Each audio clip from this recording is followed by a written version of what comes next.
अ, अक्सर जब भी हम हरियाणा की बात करते हैं तो मतलब दिमाग में एक बहुत ही तयशुदा सी तस्वीर उभरती है। एक बनी बनाई तस्वीर, बिल्कुल। हाँ, वही लहलहाते हुए बड़े बड़े खेत या फिर वो पहलवानी के अखाड़ों की लाल मिट्टी। या फिर देश की सीमाओं पर तैनात हमारे वीर सैनिक। सही कह रहे हैं आप। हम्म। इस राज्य को मुख्य रूप से भारत के कृषि हृदय या फिर वीरों की भूमि के रूप में ही जाना जाता है। जी, लेकिन आज की हमारी इस विस्तृत चर्चा का जो मुख्य उद्देश्य है, वो इस बनी बनाई छवि से थोड़ा बाहर निकलना है। एक नया नजरिया देना। बिल्कुल। आज हम उन साक्ष्यों और उस जानकारी पर गहराई से बात करेंगे जो हरियाणा के एक बिल्कुल अलग, एक बेहद जीवंत और रंगीन पहलू को सामने लाते हैं। और वो पहलू है यहाँ के प्रमुख मेले। जो कि बहुत ही दिलचस्प विषय है ना? हाँ, आज हम स्रोतों के आधार पर लगभग 20 अलग-अलग मेलों के सांस्कृतिक, आर्थिक और मनोवैज्ञानिक महत्व को समझने की कोशिश करेंगे। और यहाँ सबसे खास बात यही है कि ये मेले एक बहुत बड़े और जटिल कैनवास की तरह हैं। हाँ, मतलब ये सिर्फ कुछ 100 या 1000 लोगों का कोई भीड़-भाड़ वाला जमावड़ा नहीं है। बिल्कुल नहीं। जब हम इन आयोजनों की गहराई में जाते हैं तो स्पष्ट होता है कि इन्हें महज बाजार या मनोरंजन के साधन के तौर पर देखना एक बहुत बड़ी भूल होगी। सही बात है। ये असल में संस्कृति, गहरी आस्था और ठेठ ग्रामीण जीवन का एक ऐसा जीता जागता उत्सव है जिसे समझे बिना मतलब इस क्षेत्र की असली आत्मा को नहीं समझा जा सकता। जी, इन मेलों में हमें हरियाणा के पारंपरिक लोक नृत्यों की ऊर्जा, सदियों से पीढ़ी दर पीढ़ी चले आ रहे लोक संगीत की धुनें, अद्भुत हस्तशिल्प और एक बहुत ही गहरी जमीनी धार्मिक आस्था एक ही जगह पर देखने को मिलती है। एक ही जगह पर सब कुछ। बिल्कुल। आधुनिकता और तेजी से बदलते इस दौर में ये आयोजन असल में ग्रामीण जीवन का वो जीता जागता स्वरूप है जहां परंपराएं सिर्फ किताबों में दर्ज नहीं हैं, बल्कि आज भी सांस ले रही हैं। आज भी जीवित हैं। हाँ, और किसी भी जिज्ञासु के लिए जो भारत के सामाजिक ताने बाने को करीब से समझना चाहता है, इन मेलों के पीछे के विज्ञान और मनोविज्ञान को समझना बेहद जरूरी हो जाता है। तो चलिए इस रंगीन कैनवस के अलग-अलग हिस्सों को जरा और करीब से समझते हैं। शुरुआत करते हैं कला, हस्तशिल्प और अनूठी प्रदर्शनियों के उस मंच से जिसने हरियाणा को वैश्विक मानचित्र पर एक नई पहचान दी है। जी, सूरजकुंड मेला। बिल्कुल। इस कड़ी में सबसे पहला और शायद सबसे भव्य नाम आता है फरीदाबाद में लगने वाले सूरजकुंड अंतर्राष्ट्रीय शिल्प मेले का। हर साल फरवरी के महीने में लगने वाला ये मेला कोई आज की शुरुआत नहीं है। इसके जो स्रोत हैं वो बताते हैं कि इसकी जड़ें 1987 से जुड़ी हुई हैं। जी, 1987 से। और जो चीज़ इसे सबसे अलग बनाती है वो ये है कि ये किसी एक गांव या जिले का मेला नहीं रह गया है, बल्कि एक पूरे अंतर्राष्ट्रीय आयोजन का रूप ले चुका है। यहाँ ध्यान देने वाली बात यह है कि सूरजकुंड मेले का ये सफर अपने आप में वैश्वीकरण और स्थानीय कला के टकराव और तालमेल की एक बहुत दिलचस्प कहानी है। टकराव और तालमेल कैसे? देखिए, जब हम इसके स्वरूप का विश्लेषण करते हैं तो ये महज मिट्टी के बर्तन या कपड़े बेचने की जगह नहीं है। ये भारतीय हस्तशिल्प और लोक कला को जीवित रखने का एक बहुत बड़ा इकोसिस्टम है। हाँ, क्योंकि आज के समय में तो मशीनों से बना सस्ता सामान बाजार में भरा पड़ा है। बिल्कुल। और ऐसे में हाथ से काम करने वाले कारीगरों के लिए ये मेला एक जीवन रेखा की तरह काम करता है। यहाँ केवल हरियाणा के ही नहीं बल्कि भारत के लगभग सभी राज्यों के कारीगर अपनी कला लेकर आते हैं। और मैंने पढ़ा है कि कई विदेशी देशों के कलाकार भी यहाँ अपनी सांस्कृतिक विरासत साझा करते हैं। सही पढ़ा है आपने। ये कारीगरों को बिचौलियों के बिना सीधे एक बड़ा बाजार और उचित सम्मान उपलब्ध कराने का एक बहुत ही शानदार और सफल मॉडल है। ये एक बहुत ही अहम बिंदु है कि कैसे एक मेला किसी विलुप्त हो रही कला को बचा सकता है। और मिट्टी और धागों की इस कारीगरी से निकलकर अगर हम प्रकृति की कारीगरी की बात करें तो पिंजौर का आम मेला। हाँ, पिंजौर का आम मेला एक और बहुत ही अनूठा मेला सामने आता है। पंचकुला जिले के ऐतिहासिक पिंजौर गार्डन में हर साल सिर्फ और सिर्फ आमों के लिए एक पूरा मेला लगता है। ये सुनने में ही कितना दिलचस्प लगता है ना? मतलब एक पूरा का पूरा आयोजन केवल एक फल को समर्पित है। यहाँ देश भर से आमों की सैकड़ों किस्मों की भव्य प्रदर्शनी लगाई जाती है। पिंजौर गार्डन की वो ऐतिहासिक मुगल वास्तुकला और उसके बीच सजे हुए हजारों आम, ये दृश्य ही अपने आप में अनूठा होता है। बिल्कुल एक विजुअल ट्रीट की तरह। हाँ, लेकिन अगर हम सूरजकुंड और पिंजौर के इन आयोजनों को एक साथ रखकर देखें तो एक बहुत गहरा संदेश मिलता है। कैसा संदेश? एक तरफ उच्च स्तर की मानव निर्मित कला और हस्तशिल्प का अंतर्राष्ट्रीय मंच है और दूसरी तरफ कृषि उत्पादों और प्रकृति की विविधता का उत्सव है। पिंजौर का मेला सिर्फ आम खाने खिलाने की जगह नहीं है, ये कृषि विविधता, जिसे हम एग्रीकल्चरल बायोडाइवर्सिटी कहते हैं, उसे सहेजने और किसानों को उनकी उन्नत खेती के लिए सम्मानित करने का एक मंच है। यानी ये दिखाता है कि इस क्षेत्र की संस्कृति में मिट्टी से जुड़े हर उस सृजन का सम्मान किया जाता है जो जीवन को समृद्ध बनाता है। बिल्कुल सही कहा आपने। तो भौतिक दुनिया, हस्तशिल्प और कृषि की इस चर्चा से अब थोड़ा आध्यात्मिक दुनिया की तरफ चलते हैं। कुरुक्षेत्र की ओर। जी, कुरुक्षेत्र और उसके आसपास लगने वाले धार्मिक मेलों का दायरा एकदम अलग है। कुरुक्षेत्र का नाम सुनते ही महाभारत के युद्ध और आध्यात्मिक शांति का एक मिला-जुला एहसास होता है। वो पूरी पौराणिक ऊर्जा महसूस होती है। बिल्कुल। यहाँ गीता जयंती मेले का आयोजन बहुत ही विशाल स्तर पर होता है। ये वही ऐतिहासिक और पवित्र भूमि है जहाँ माना जाता है कि भगवान कृष्ण ने अर्जुन को भगवत गीता का उपदेश दिया था। जी। और इस मेले के दौरान लाखों श्रद्धालु यहाँ जुटते हैं और कड़ाके की ठंड के बावजूद पवित्र ब्रह्म सरोवर में स्नान करते हैं। गीता जयंती मेले का पैमाना और उसमें शामिल होने वाले लोगों की संख्या वाकई विस्मयकारी है। यह एक तरह से मिथक और इतिहास के जीवंत होने का क्षण होता है। लेकिन आध्यात्मिक शांति की इस खोज में कुरुक्षेत्र जिले का ही एक और स्थान बहुत महत्वपूर्ण भूमिका निभाता है, और वो है पिहोवा। पिहोवा मेला? हाँ, जो मुख्य रूप से पितरों के श्राद्ध कर्म के लिए बहुत प्रसिद्ध है। बिल्कुल। अगर हम इसे बड़े नजरिए से देखें तो ये केवल एक कर्मकांड नहीं है। इंसान के भीतर हमेशा से ये एक गहरी जरूरत रही है कि वो अपनी जड़ों से जुड़ा रहे, अपने पूर्वजों को याद करे और उनके प्रति कृतज्ञता व्यक्त करे। सही कहा। मृत्यु के शोक को एक सामूहिक और पवित्र अनुष्ठान के जरिए स्वीकार करना, पिहोवा का ये मेला इसी गहरी मानवीय भावना को एक मंच प्रदान करता है। ये जीवन और मृत्यु के चक्र को निरंतरता के साथ देखने का एक तरीका है। ये बहुत ही गहरी बात है। लेकिन श्राद्ध कर्म की उस गंभीरता और वैराग्य के ठीक उलट कुरुक्षेत्र और उसके आसपास आस्था के कुछ ऐसे रूप भी देखने को मिलते हैं जहां उल्लास चरम पर होता है। हाँ, जैसे भद्रकाली मेला। बिल्कुल।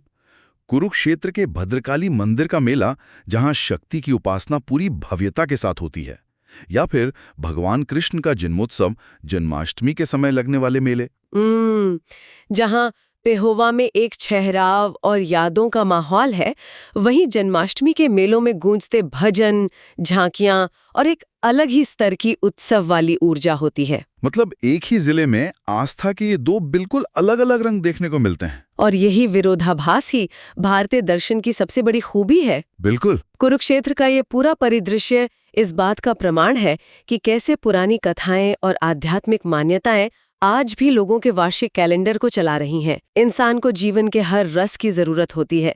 शोक मनाने के लिए भी एक जगह चाहिए और खुशी से नाचने के लिए भी। सही बात है। ये मेले समाज के उन सभी भावनात्मक जरूरतों को पूरा करते हैं। जी।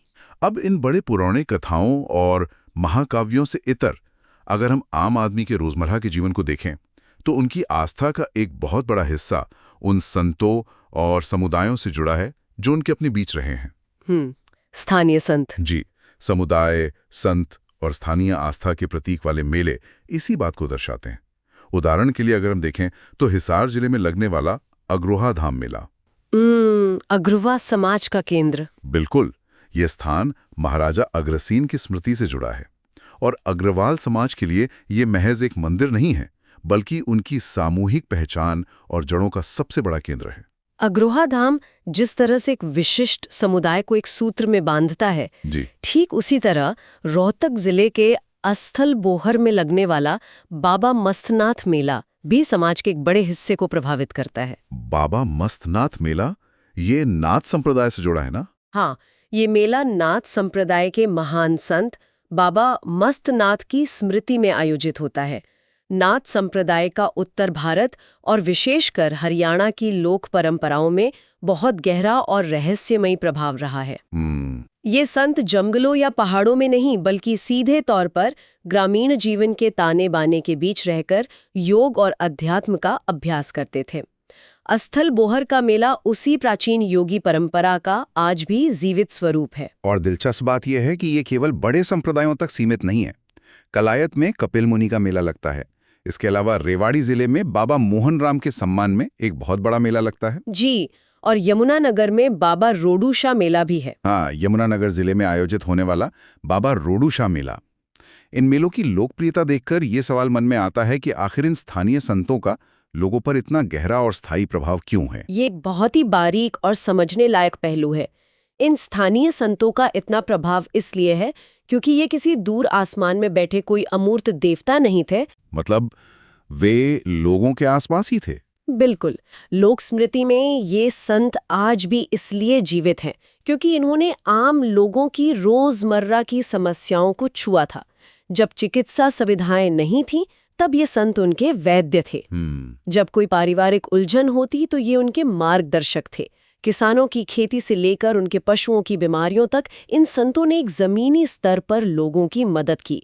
वे लोगों के अपने बीच के, उनके अपने मार्गदर्शक रहे हैं। ये बहुत ही तार्किक लगता है। हाँ, यही कारण है कि सदियों गुजर जाने के बाद भी आने वाली पीढ़ियां इन मेलों का आयोजन करके उन स्थानीय नायकों के प्रति अपना कर्ज और कृतज्ञता व्यक्त करती हैं। यानी ये संत उनके लिए एक ऐसे मार्गदर्शक थे जो हर समय सुलभ थे। और जब बीमारियों और रोजमर्रा की समस्याओं की बात चली है तो यहाँ एक और बहुत दिलचस्प परंपरा सामने आती है, पवित्र स्नान की परंपरा। जी, पवित्र स्नान और बीमारियों से बचाव की प्राचीन मान्यताएं।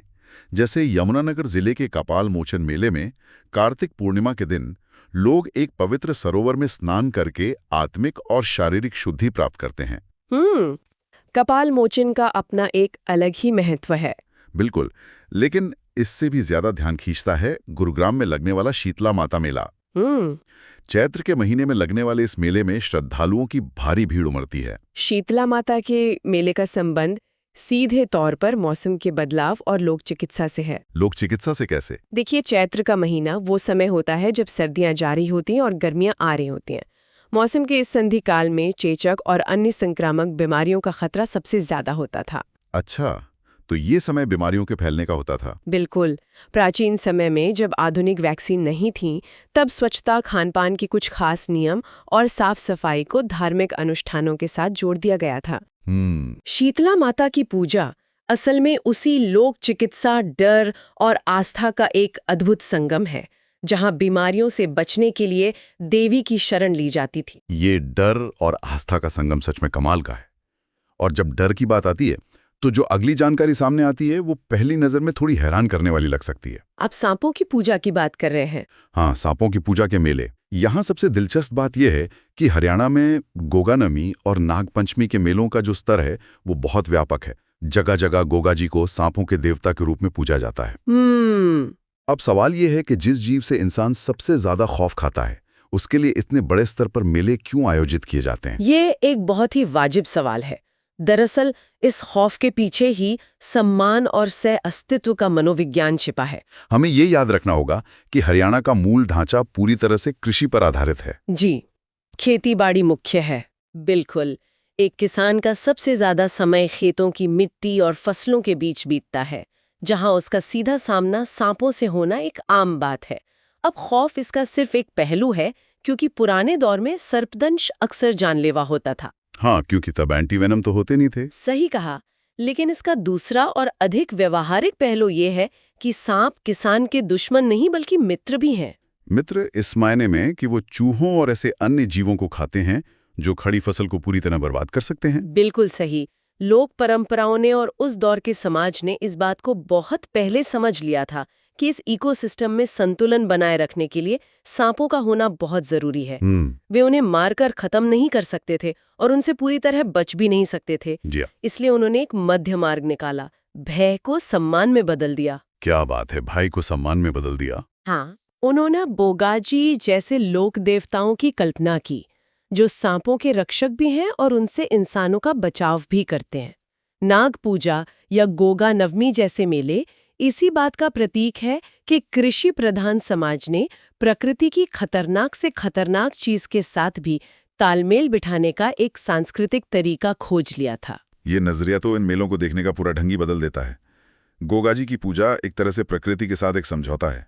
जहां इंसान कह रहे हैं कि हम आपके क्षेत्र में काम कर रहे हैं, कृपया हमें नुकसान ना पहुंचाएं। बिल्कुल, ये एक तरह का आपसी सम्मान है। खौफ और सम्मान की इन गहरी बातों से निकलकर अब चर्चा के उस अंतिम हिस्से की ओर बढ़ते हैं, जो शायद सबसे ज्यादा रंगीन, संगीतमय और सीधे तौर पर खुशी से जुड़ा है। ऋतुओं का बदलाव और नई फसल। जी, ऋतुओं का बदलाव, नई फसल और लोक उल्लास। किसी भी कृषि आधारित समाज में असली त्योहार और मेले तभी आते हैं जब मौसम मेहरबान हो और फसल अच्छी हो। इन मेलों में आपको शुद्ध रूप से उल्लास और मनोरंजन देखने को मिलता है। जैसे कि सावन और हरियाली तीज के मेले। चिलचिलाती गर्मियों के बाद जब सावन की पहली बारिश होती है और पूरी धरती हरी भरी हो जाती है, तब हरियाणा में तीज के मेले लगते हैं। उनका तो दृश्य ही अलग होता है। बिल्कुल, बड़े बड़े पेड़ों पर झूले डाले जाते हैं, महिलाएं पारंपरिक परिधानों में एकत्रित होकर सावन के लोकगीत गाती हैं। ये उल्लास सिर्फ बारिश का नहीं, बल्कि मुझे लगता है कि रोजमर्रा की कड़ी मेहनत और नीरसता को तोड़ने का भी एक तरीका है। एकदम सही। और फिर जब फसल पककर तैयार हो जाती है, तब आता है बैसाखी का मेला। आहा, बैसाखी का मेला। बैसाखी का मेला केवल एक सांस्कृतिक आयोजन नहीं है, ये एक किसान के लिए आर्थिक समृद्धि का और साल भर की मेहनत का अंतिम परिणाम है, एक क्लाइमैक्स है। जब किसान अपने खेतों में पकी हुई सुनहरी गेहूं की फसल को देखता है, तो वो केवल अनाज नहीं देख रहा होता, वो अपने बच्चों का भविष्य, अपनी मेहनत का फल देख रहा होता है। तो बैसाखी का मेला एक तरह से आर्थिक उल्लास का प्रतीक है। बिल्कुल, ये वो समय होता है जब कटाई के बाद समुदाय के पास खर्च करने के लिए संसाधन होते हैं, बाजारों में रौनक होती है और लोगों के पास जश्न मनाने का एक बहुत ही ठोस कारण होता है। इसी खुशी और भाईचारे की कड़ी में हम गांवों में होली के समय लगने वाले मेलों को भी देख सकते हैं। फागुन के महीने में जब रंग उड़ते हैं तो मेलों में फाग के गीत गाए जाते हैं। हाँ, जो आपसी गिले शिकवे मिटाने का भी काम करते हैं। जी, और इसके अलावा दशहरा के मेले जो अपनी भव्यता के लिए जाने जाते हैं, ऊंचे ऊंचे रावण के पुतले जलते हुए देखना, रामलीला का मंचन होना, ये सब बुराई पर अच्छाई की जीत का ऐसा सामूहिक दृश्य बनाते हैं जो पीढ़ियों से लोगों को बांधे हुए हैं। ये सभी मौसमी और त्योहार आधारित मेले समाज को एक सूत्र में बांधने का काम करते हैं। जब लोग सामूहिक रूप से एक साथ गाते हैं, झूला झूलते हैं, रंगों से खेलते हैं या नई फसल का जश्न मनाते हैं, तो वो असल में अपनी सामूहिक पहचान को मजबूत कर रहे होते हैं। बिल्कुल, वे अपने कम्युनिटी बॉन्ड को मजबूत कर रहे होते हैं। एक ऐसे समय में जब इंसान अकेला पड़ सकता है, ये मेले उसे याद दिलाते हैं कि वह एक बड़े समाज का हिस्सा है।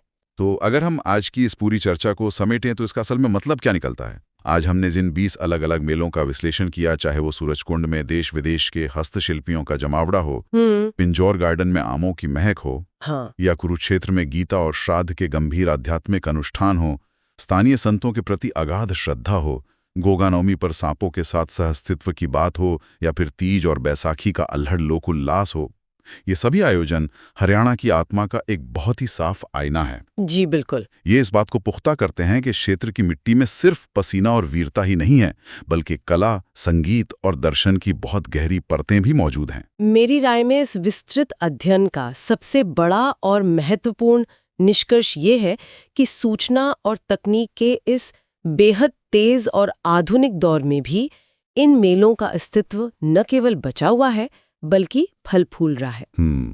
फल फूल रहा है। हम कितनी भी तरक्की कर लें, इतने सारे मेलों में उमड़ने वाली भीड़ ये साबित करती है कि आज भी लोगों का अपनी जड़ों, अपनी लोक कला की सादगी और अपने सामूहिक उत्सवों से जुड़ाव कितना गहरा है। ये मेले महज मनोरंजन के साधन या पुराने जमाने के अवशेष नहीं हैं। ये एक पीढ़ी से दूसरी पीढ़ी तक ज्ञान, कला, जीवन मूल्य और सामाजिक ताने बाने को हस्तांतरित करने का, ट्रांसफर करने का एक सबसे शक्तिशाली माध्यम है। आज की इस चर्चा ने यकीनन हरियाणा को देखने का एक बिल्कुल नया और समृद्ध नजरिया दिया है। लेकिन इस चर्चा को समाप्त करने से पहले आज के इन सभी साक्ष्यों और हमारी बातचीत से एक बहुत ही गहरा और विचार उत्तेजक सवाल उभर कर आता है। कैसा सवाल? देखिए, आज हमने जिन भी मेलों की चर्चा की, उन सभी की आत्मा भौतिक रूप से एक साथ इकट्ठा होने में बसती है। मिट्टी के बर्तनों को अपने हाथों से छूकर महसूस करना, बारिश के बाद सौंधी मिट्टी की खुशबू लेना, आमों का स्वाद चखना और हजारों लोगों के बीच खड़े होकर सामूहिक रूप से लोकगीत गाना। ये सब फिजिकल एक्सपीरियंस है। बिल्कुल, ये सब पूरी तरह से एक शारीरिक और भौतिक अनुभव हैं। ऐसे में ये सोचने वाली बात है कि जैसे जैसे हमारी दुनिया तेजी से स्क्रीन, वर्चुअल रियलिटी और पूरी तरह से डिजिटल होती जा रही है, क्या भविष्य में ग्रामीण जीवन के ये भौतिक उत्सव इसी असली और जमीनी स्वरूप में टिके रह पाएंगे? सोचने वाली बात है। या फिर ऐसा होगा कि आने वाली पीढ़ियां इन मेलों का कोई नया डिजिटल स्वरूप गढ़ लेंगी, जहां परंपराओं और मेलों को छुआ या महसूस नहीं किया जाएगा, बल्कि किसी स्क्रीन के पार से सिर्फ देखा जाएगा? ये एक ऐसा सवाल है जिस पर हम सभी को जरूर विचार करना चाहिए।